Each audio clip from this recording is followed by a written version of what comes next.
move on to Naval Nuclear Lab. So they are another one of our key partners, and they have been working with us the past year or so. This year, again, they are working with us on a lot of exciting projects. Brian McDermott is a principal R&D engineer at the Naval Nuclear Lab, and he focuses on developing and delivering emerging digital technologies in the support of the U.S. Naval Nuclear Propulsion Program. He currently leads the quantum technology integration effort at NNL, as well as all the future technology development in supercomputing, AI-enabled scientific software. Brian holds a PhD in nuclear engineering from RPI Institute. And while he was a student, he developed instrumentation for performing neutron physics measurements, exciting in itself, and was a licensed senior reactor operator at the RPI research reactor. Amazing, very fascinating in itself. Brian engages in technical outreach and workforce development efforts to build literacy in both today's and tomorrow's advanced technologies. Thanks a lot, Brian, for your continued effort and support for the Womanium Summer Program. And there is a lot of exciting stuff happening at NNL, and I'm very eager to hear it from you. Over to you, Brian. All right. Thanks, Vardaan, for the introduction. So this is actually my second year participating in the program. For those of you who were around last year, I actually gave a talk at the time at Quantum for nuclear energy applications. So this year, I'm going to broaden it a little bit. I'm going to talk about quantum and AI and scientific computing, and you'll kind of see where this theme is going in a second. So I'll first, give an introduction to myself and a little about, sort of how I wound up here, a little bit of introduction to NNL and what we do. And then I'm going to really dive into this idea of scientific computing. So doing simulations of scientific systems, engineering systems, because ultimately we want to answer questions around the world, but we might not necessarily be able to do an experiment or make an observation.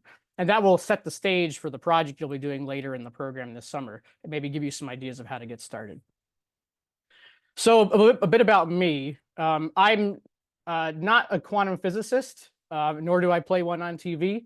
But I first actually discovered this idea of quantum computing back in year 2000. Actually, there is this article in the Scientific American magazine on quantum teleportation, which to me I think I was in like the 7th grade at that point, and that just sounded really cool. And so I remember reading that article, and there was this silly cartoon in there called "The Quantum Adventures of Alice and Bob," and I remember looking at it and being like, that's kind of funny. And then that was where I remember hearing the word qubit for the first time. So basically how you can send information across interstellar distances with quantum communication. And so that was a bit about kind of how I at least got familiar with what quantum was in the early days. And then I kind of took a different path. In the mid 2000s, I played around with nuclear fusion actually. It turns out there is this device you can build in your basement for fairly low cost called the Farnsworth Fuser. So it's actually a fusion reactor that you can build with just spare parts you can find on eBay and stuff like that. Put one together over the course of a few years and played around with that. And then that's ultimately how I wound up getting into the nuclear engineering field. So 2006 through, basically through bachelor's and PhD, I was at RPI studying nuclear engineering. You can see in the picture here, I'm actually standing inside the research reactor that we had.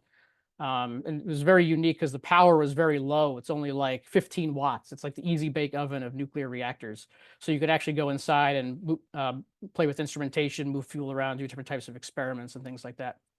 And then for my PhD, I wound up building this detector system that you see here on the right, which is basically to measure how neutrons interact with different materials like iron, which is used in obviously a lot of construction materials and things like that. And so it was really, starting with a literal empty field to design the building, this facility to house this detector, develop all the electronic systems, machine all the parts, and put it all together. So it was a very multidisciplinary project. And so that gave me a very multidisciplinary viewpoint on sort of how I approach technologies. And then from there, I went to NNL. So I started off in sort of the scientific computing field, so working on multiphysics codes and simulation codes, which I'll get into in a second. And then around 2017, my boss asked me if I was interested in this quantum computing stuff. So it turns out we had a small little club that was working on looking at quantum computing. And the guy who was leading it was retiring. And so they're like, Brian, you like weird stuff. You want to look at this? So sure. And then one thing led to another, and here I am talking to you today. But what really solidified it for me was in 2018, there was a paper from Oak Ridge National Lab about simulating the ground state of deuterium using VQE on a quantum computer. And so coming from the nuclear engineering field, the conventional wisdom is that you can't really simulate anything from first principles about a nucleus. The entanglement is too high. The physics is just too pathologically complicated to really simulate anything beyond oxygen on a high performance computer. So that was kind of the conventional wisdom. But then I read this paper where here they are doing it, with a quantum computer, or at least as a proof of concept. Like, hey, there might be, some real potential here for, just our breakthroughs and our knowledge about how the nucleus is put together. So that's kind of what got me started in the quantum computing space. But more generally at NNL, I work in this group called Future Technology. So it's kind of an HPC focused organization where we look at sort of these emerging methods in not just quantum, but also AI, computational methods, novel architectures, and figure out what's the impact going to be to the work that we do at the lab. So it's really starting from zero, looking at the problems that we have, and then figuring out how do we integrate that in what we're doing. So if you look at like they call the technology readiness level or TRL scale, you figure level 1 is like stuff that's still in the lab, still theoretical, and level 9 is like full rate production. I tend to work in this TRL 2 to 6 range. So taking these theoretical ideas and turning them into a working prototype that sort of demonstrates what does this mean for our business. So a little bit about NNL, the Naval Nuclear Laboratory. We're responsible for basically all the nuclear reactors on board U.S. Navy ships. So this was founded back in 1946 after the end of World War II by Admiral Rickover, who at the time had this audacious idea of putting a nuclear reactor on board a submarine.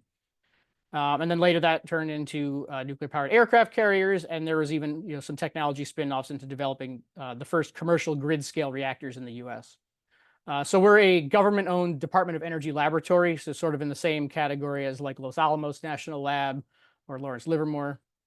And we're operated by a contractor, which is how most U.S. national labs in the DOE system work. And like I said, we're responsible for basically the full life cycle of the naval nuclear reactors. So this is full stack nuclear engineering from cradle to grave. So the research, design, testing, maintenance, and disposal, everything along that life cycle. And it's a very engineering focused mission, right? So we're not just doing fundamental research and sort of leaving it at that. We're looking at, we have this line of sight from even the most fundamental stuff. We're looking at how does that benefit the work that we're doing. So today we've got 8,000 people in the lab at 5 main locations in the US. So that's, I'm based out of upstate New York near Albany. We've got another main site down in Pittsburgh. We've got our naval reactors facility up in Idaho near the Idaho National Lab. That's where all the spent fuel goes. And we've also got training sites in Charleston, South Carolina, as well as one close by here in New York as well.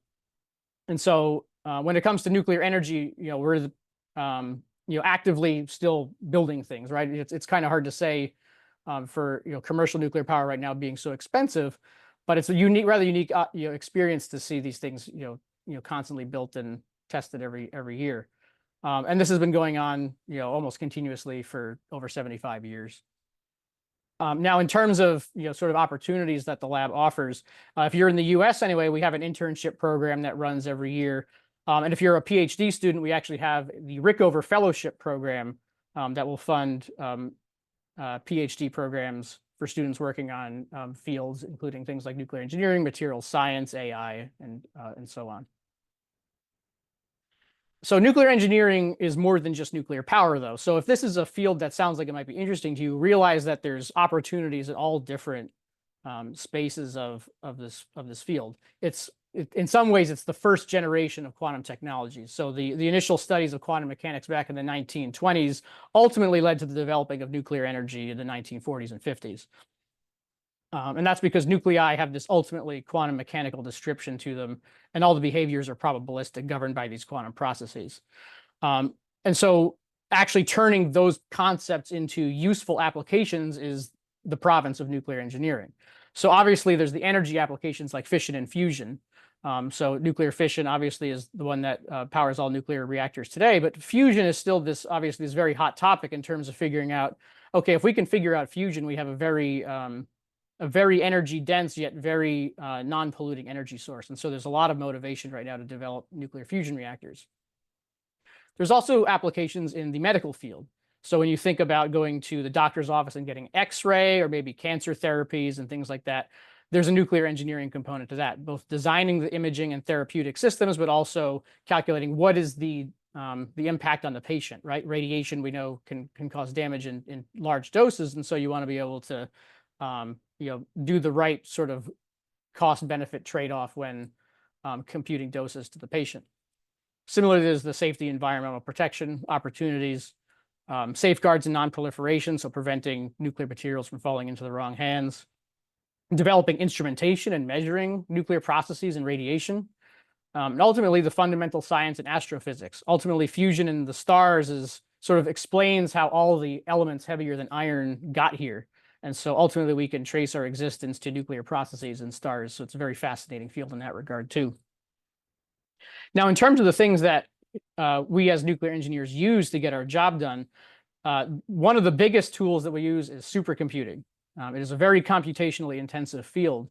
And so we're always doing very heavy computations in terms of simulating how radiation moves through different systems, how different fluids move through nuclear reactors and things like that. So computation is a very important part of our field. And similarly, we also have things that use things like particle accelerators, research reactors, instrumentation detectors, fluid test loops, materials, characterization, and you name it. So you might at this point be saying, okay, well, why, what are you looking at quantum for? It's kind of a left field type of thing. But the real reason is workforce development. We're not a quantum computing organization or quantum technology organization, but still, if we want to expect to use this technology in the future, which can run on very long timelines, we need a workforce that is prepared to work with quantum technologies. So you can kind of come up with this hierarchy of awareness, right? You need a core team of experts that really knows the technology inside and out that can help you be an informed user of it. But ultimately, that's a very a specialized area, right? You can't expect everybody to have a PhD in quantum physics. Ultimately, you have a lot of users who are your mainline engineers who are trying to get a different job done. But if they're going to be using quantum technology, they have to be aware of it enough that it's not a black box. You have to know what your tools are doing in order to make use of them in a high stakes field like nuclear engineering. But then also you have the support team. So these are the folks that are in your IT, your business departments, security, purchasing, sales, things like that. This is where people who are supporting the user teams need to have an awareness of what the technology is so they can provide adequate support. So really, there's this very big, wide area for everybody to make a contribution to quantum technology. And that's what I like to emphasize with people is you don't need to be a quantum physicist or even have a PhD in anything to meaningfully contribute to this space. Just figuring out how you can use it in your daily domain is a valuable contribution to the field. And it's getting to the point now where there's, if you look at sort of the discussions that are going on in the quantum field, there's really this strong push to bridge the gap between quantum technology development and the domain expertise to figure out how can we leverage this technology for more use cases. And so if you're like in an early stage effort, you really need multidisciplinary people who can bridge those gaps to make the insights that you need to drive the development of the technology. So that means like having a strong understanding of your core business, but also a strong understanding of what the quantum technologies can do. So that way you can make those connections and figure out, okay, where is this really going to have an impact on what I'm doing? So my generalist's perspective on this one in terms of, okay, what should I focus on if I'm still learning? In my opinion, if I were to do this again, I would strive for excellence in quantum technology as well as another subject matter domain. Because for me, I tend to straddle this area between, sort of being in this expertise area and this user area. We always need people, sort of with the expertise to drive the technology. But ultimately, if we want people using the technology, you need people who can bridge those gaps as well. So there really is room for everybody to make a contribution here. So now on to a little bit of how I got involved with Womanium. I remember, I think it was back in 2022, I met Marlu and Prachi at the Quantum World Congress. And so they had told us about, both the summer program that we're going through here right now, as well as this the program that Vardaan was starting up with the Quantum Solutions Launchpad. So basically a fellowship program where fellows will work with us on different quantum technology projects. And so this past year, we sponsored 3 of them. We had one that was a quantum computing focused project. So this was developing a mini app that sort of represented what an engineering problem would look like. So in this case, the application was solving the Poisson equation, which is a type of equation that shows up a lot in engineering. And so the team was tasked with developing a quantum algorithm to actually try and solve this problem. And so I think you'll be hearing from them a little bit later in the program, sort of talking about their experience. And then we had another a project. This was focused more on quantum sensing. So this was to actually design a quantum sensing device based on diamond nitrogen vacancy centers for less than $1,000. And the motivation for this was that, you know, the technology for diamond-based quantum sensors is fairly well known at this point, but if you want to go and build one, they're very expensive. But when you read some of the literature that's out there, there's no reason that they ought to be. And so the team was tasked with focusing on, okay, how can you lower the cost of this? And they came up with a design for $600, which is less than the target of $1,000. So that's within the reach of a small student group or university to build something like that.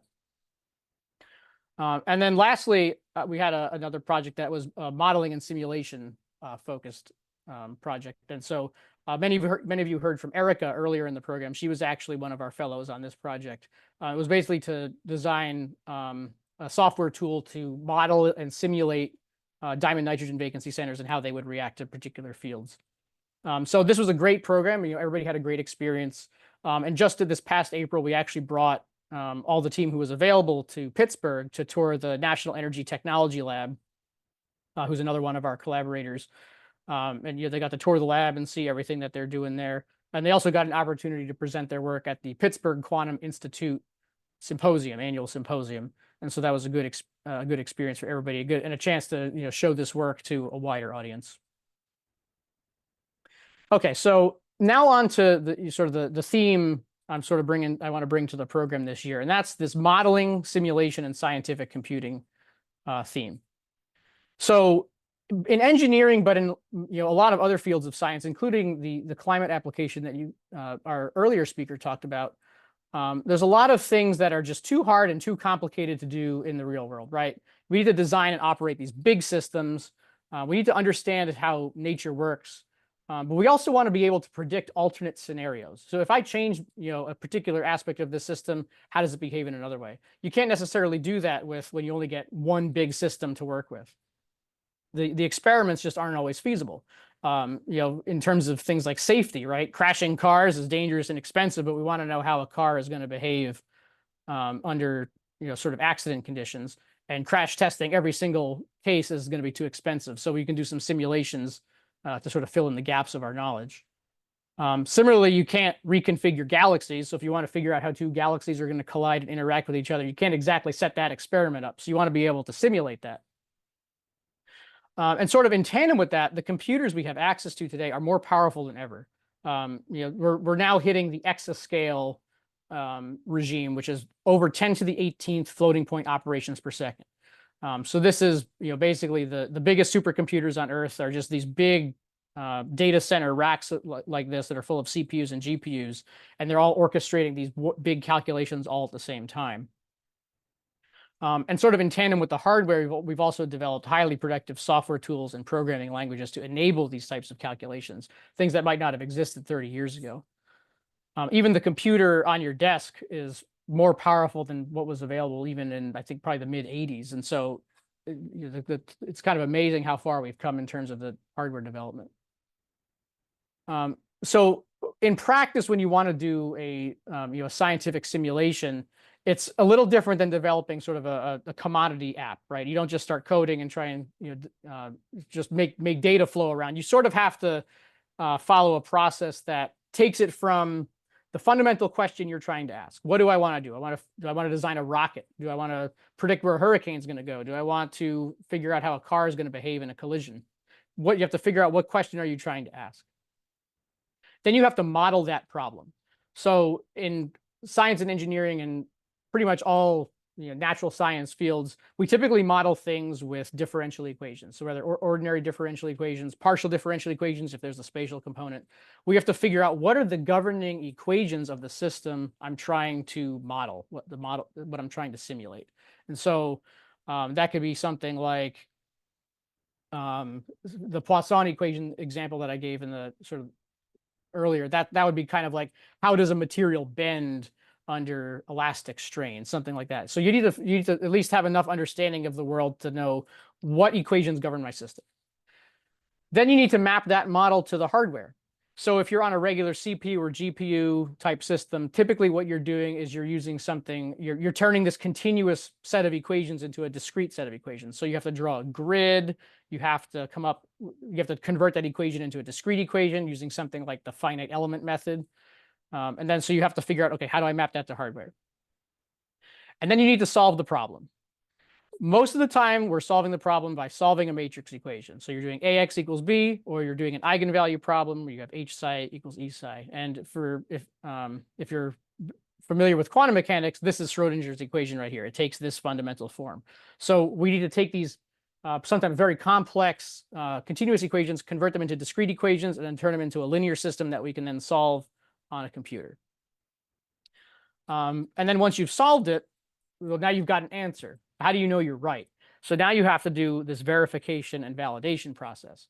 So in sort of most computer science fields and software development, you have to do unit testing, right? So you check to make sure that your software is behaving as expected and all your functions behave as expected. But that's not enough here. You have to make sure that you're actually solving the equations correctly. You also make sure you're solving the correct equations. Does this really predict what I see in nature? So that means benchmarking against the experiments that you can run, as well as other perhaps analytical solutions and things like that. And then finally, usually somebody else is interested in the work that you did, so now you have to report those findings and communicate them to a wider audience. And sometimes that takes us right back to asking a question again and then iterating on that. But in the background of all of this, we also have this march to heterogeneity. So for the past 40 years or so, we've been able to ride on Moore's law to do bigger and bigger computations. There's always this insatiable appetite for more and more compute. And as we're probably all heard at this point, the Moore's law that drove this, the doubling of transistors every year, it's starting to run up against fundamental limits. You can't make transistors smaller than an atom. You can do some tricks in terms of changing how the processor architecture is laid out. So rather than using a CPU, you can switch to things like GPUs. You can fit more cores on the CPU. You can have quantum computing. That's one form of heterogeneity, one form of acceleration that we can give our supercomputers. We can have FPGAs, which are like reconfigurable chips. We can have neural processing units for neural network-based computations. But regardless, increased performance in computing right now is starting to rely more and more on these special purpose accelerators. So the regular CPUs aren't going anywhere, but you're going to be seeing more and more of these application-specific architectures appearing. And that trend does not seem to be slowing down. Similarly, getting more performance out of it also requires lots of algorithmic improvement. So it isn't, it isn't always sufficient to just throw more hardware at the problem. As I mentioned, these natural systems are described using partial differential equations, but we need efficient ways of turning those into discrete linear equations that we can then solve on a computer. And so there's been a lot of effort recently to sort of come up with better ways of doing that. And typically the computational effort required will scale with both the input size and the dimension. So if I have 10,000 grid points, but say 3 different spatial variables, right? So now you have to do you have to scale it appropriately. And then you can also do some parallelization and mathematical tricks that could speed your solution time. So typically when you're doing a linear algebra calculation, you're doing it in an iterative way. So you do a calculation, is my answer converged? No, do another iteration, and you repeat until you're converged. There's ways of using mathematical tricks to accelerate that. And you can also do parallelization. So right now there's some of the better known parallelization methods are MPI, which stands for message passing interface. So that's basically you take the problem and you split it up along a cluster among different processors. And each processor gets a chunk of data to work on. And so you have to explicitly communicate as you want to exchange data. There's also shared memory processing. This is OpenMP. This is like multi-threading. So this is where all the CPUs get the exact same slice of memory, and each CPU is working on a different section of it, and hopefully not interfering with one another. And sometimes, you're not necessarily solving a linear system directly, but rather you're simulating the process directly. And so this is Monte Carlo methods. So if you're trying to simulate, say, how a particle moves through space, you're actually explicitly moving that particle and simulating and probabilistically simulating what does it do at each step of the process. And so that's an embarrassingly parallel problem that we can actually spread across many, many processors with almost infinitely good scaling. So what does quantum mean for all of that then? The main benefit is that quantum may be able to improve the performance of these types of scientific computing calculations while preserving the complex physics. Often what happens is, especially in things like when you're doing material science simulations, the problem scales too big too quickly to be efficient. So you wind up with that exponential scaling that we've been hearing about. So quantum computing can then take that exponential scaling and bring that back into what they call a polynomial scaling regime. So now it's once again efficient to solve. So let's say you're solving some sort of material that has a highly entangled region. Examples of this would be like the lanthanide and actinide rare earth metals. These have F shell electrons, which are very strongly correlated, strongly entangled, and are hard to simulate classically accurately with things like density functional theory.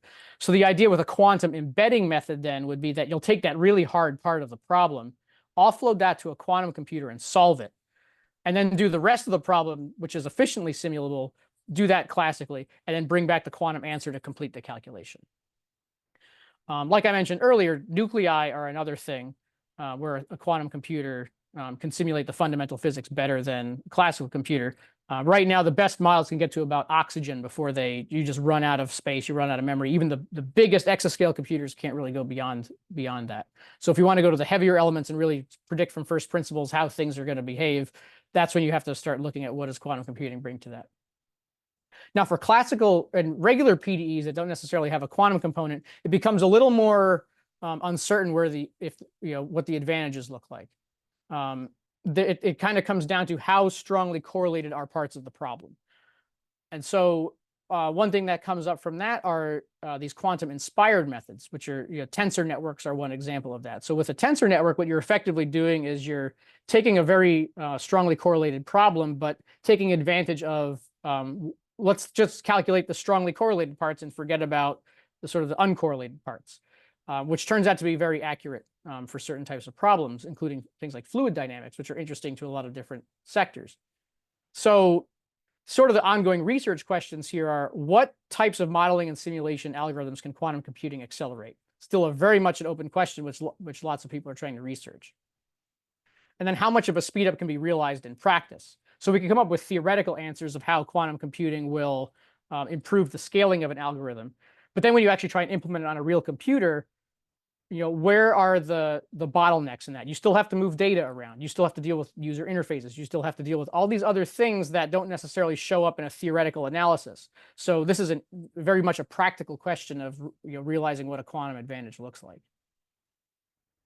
Now, taking a step back and looking at accelerations, just accelerating PDEs in general, you can do what's called a lossy acceleration, where you basically throw away information in one way or another as a way of accelerating the problem. So there's two ways of doing that. You can approximate the physics, kind of like this silly picture here is doing. So you take a very complicated problem, and then you maybe make some approximations. So this would be like turning a transport problem into a diffusion problem. Similarly, you can approximate the data.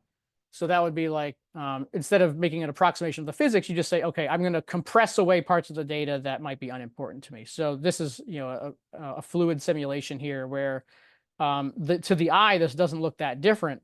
But this one is at the top is taking 64 bits per value, whereas this one at the bottom is less than a bit per value. So that's a compression method. So AI is one way of doing that. Basically, AI can approximate the statistical behavior of simulations. So you can use neural networks for that. You can use Bayesian models, Gaussian process for that. It's basically a form of data compression. It's taking the statistics of the problem and putting it into a very fast running model that can run much faster than the original simulation can. And we can use that to do things like optimization. uncertainty analysis, and things like that. Things where, you know, we, instead of needing an exascale computer, maybe I can run it on a PC or even a laptop. And now when you're actually training the machine learning model, like we heard in the earlier talk, we really want to characterize the underlying physics so we can generalize to new problems. And that's what these physics-informed neural networks are all about. And there are other forms of AI too, besides just machine learning, deep learning type models. There's, you know, LLMs can help generate output, for example, based off interpreting scientific simulation results. There's also neurosymbolic methods, so that sort of use these formal logic to actually augment interpretation and decision making based off the output of the model. So there's lots of opportunities of merging artificial intelligence with scientific computing, and, you know, many of the examples that we'll see are related to this acceleration component. Now, quantum and AI, this one comes up a lot recently, and it sounds, because quantum sounds like it's a magic technology, AI sounds like it's a magic technology, it's often posed as it's like this magical, like double magic. But really, it's not magic. Both of these things are comprehensible. Both of these things are, you know, they have very understandable ways of operating. And so really, the way you can merge these two is just to take the principles of the two and figure out where do they work together the best. AI is ultimately just a very large numerical calculation. So the idea would be, okay, use the quantum calculation to you know, generate high fidelity simulation results, and then use those simulation results to train an AI model. That's one way of potentially merging the two. Quantum machine learning, that's one we'll hear a lot about in the program here, both training on classical data as well as quantum data. Classical data is a bit hard because it tends to be very big, and the input space you have for a quantum computer is very small. But that's, you know, one potential way of doing it. And there may be other formalisms we haven't discovered yet. It's still very much an open research question in that regard. So for the project this summer, you know, the sort of its modeling and simulation of climate systems or Earth systems. This was actually inspired by a Quantum for Climate and Sustainability workshop that Womanium was involved in. And so my thinking was, you know, how do you bring scientific computing to a broad audience? So here's a very broad applicable problem to a wide audience. And so really the project is going to be to research and learn about how modeling and simulation are applied in practice, and then identify how quantum and AI could augment and improve these modeling and simulation of these systems, of these Earth systems. And so as you think about it, this is ultimately the motivation, is figuring out how do we take AI and quantum and use it to accelerate scientific computations. So with that, thank you for having me. Thank you for listening. I am on the Discord, so, you know, I'll be happy to answer questions even after this talk. But, you know, thank you very much, and let me know if you have any questions. Thanks a lot, Brian. And I will just start fielding questions from the Discord. But I love the fact that you mentioned quantum is magic, AI is magic, but they are both not exactly sci-fi, and it's totally understandable. And there's a lot of physics and math behind that. So I love the fact that you pointed that out. One thing you mentioned very early on in your slide deck was that you built a nuclear reactor as a hobby, a fusion reactor as a hobby. So people are very curious, how did you go about that? Was it just a thought and you straight away went and built something in your garage? Or what was the entire process? Oh, man. Yeah, so the story behind that one, actually, I think it was a freshman in high school. And there was this, at the time I was interested in things like chemistry, right? So there was a website I had found. It was a it was a periodic table. So somebody had built an actual coffee table for their living room, where in each little, it looked shaped like a periodic table, and in each little well they had a different sample of each of the elements, all the way up to uranium. So how this guy got his hands on some of this stuff is amazing. But regardless, there was one component he had that was an electrical insulator. So kind of like you see on power lines and things. And it was made of beryllium oxides, which is, so it was in the sample well for beryllium. And so he showed a picture of, oh, here's this thing actually being used for something. And it was a homemade fusion reactor. And I was like, wait, a what? And so I went and, you know, looked up more on this thing. And there's this whole forum, it was called fuser.net. It still exists on, you know, how to actually build one of these things, you know, in your basement. And I said, well, that sounds like a fun project. And so just over about the course of about 4 years, just sort of accumulated stuff and put it together, and it worked surprisingly. And I learned a lot about a lot of different things doing that. It's a probably much bigger community these days too. Wonderful.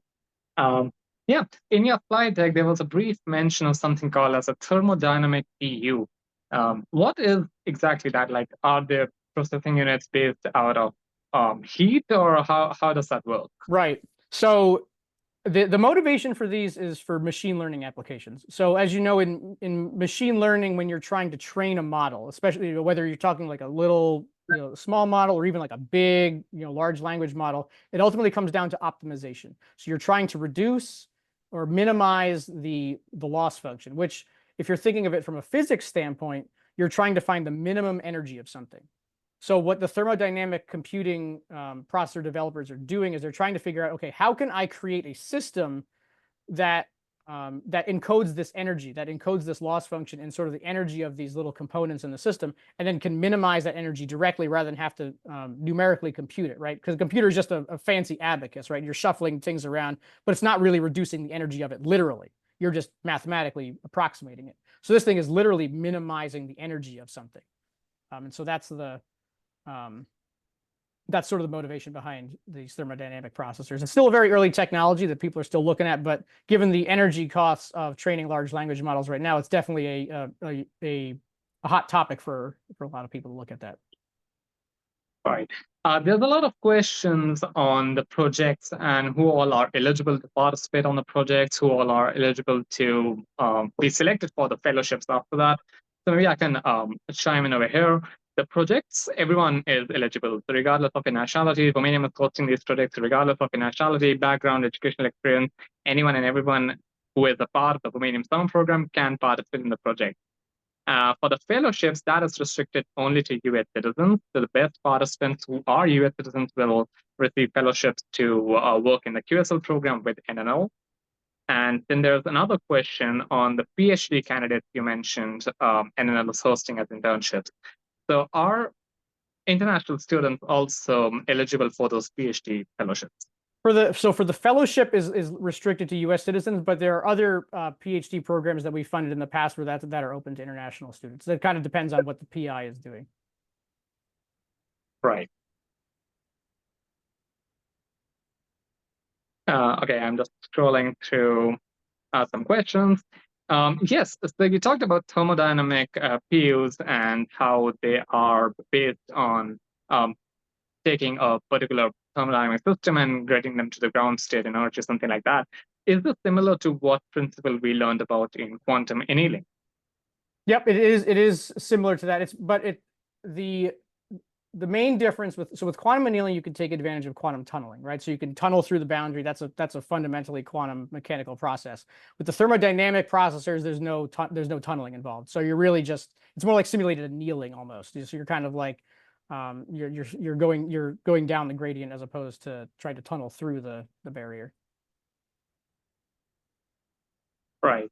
A lot of people were excited by that very short teaser you showed about the project.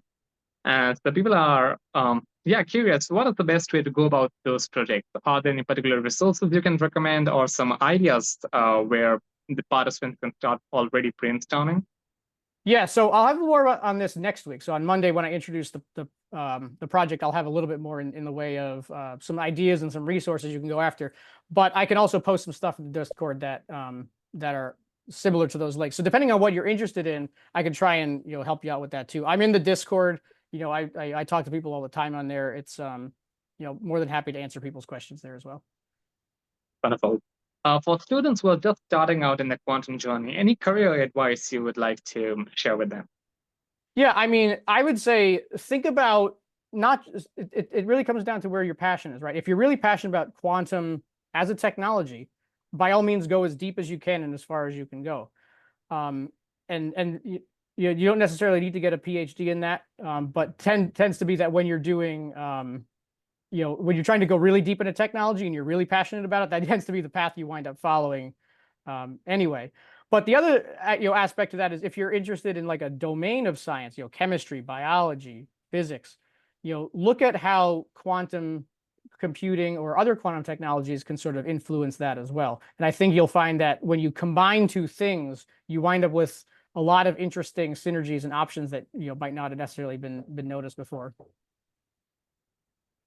Yeah. Okay. Yeah, I think we can wrap up today's session with that. Thanks a lot, Brian. For everyone over here, we will be seeing a lot of more sessions from Brian, and he's very active on Discord too. So yeah, if there are any further questions, I would recommend taking the chat over to Discord. And yeah, thanks again, Brian, for today's session. And we'll see you again next week, Monday, to discuss a lot more on the project side, what the project is all about, how can the participants participate, and what are some really good ideas you would like to suggest to the participants. All right, awesome. Thank you.